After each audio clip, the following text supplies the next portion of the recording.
To finish the edges of your top with bias binding, this is, I know it doesn't fit into my screen here, but this is my top right sides up. We are going to open out the side. So this is my shoulder seam right here. There's the neckline there just to get your bearings there.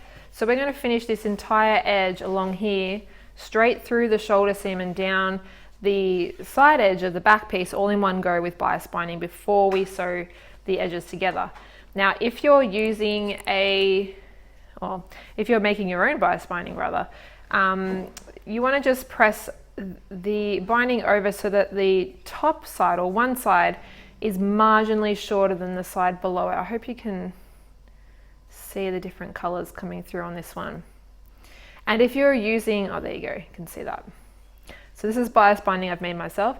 If you're using store-bought bias binding, it'll have that as well. So the shorter side is the top side.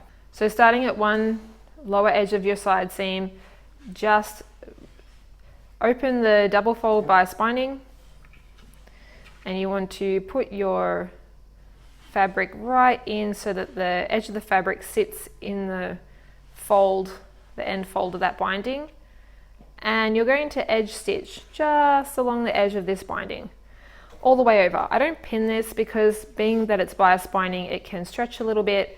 You don't need to stretch it, but I just find with pins you end up needing to adjust it anyway. So I just get this under my machine, get my needle down and put a bit of the top into the binding, fold it over, I sew a section, and then I will readjust and work my fabric through the binding as I go. We are also going to use bias binding to finish the outside edge of your facing. So looking at the front, down the bottom,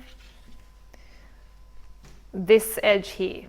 This is the edge. This edge here is going to line up with the center front of your top, so that'll be inside a seam. But this edge here is the edge we're going to finish with bias binding. And also, just to help you get your bearings, if you're looking at the top of your facing, it's the edge that goes around the outside. This side will be attached to your top inside the seam, and this is the edge we're finishing with the bias binding.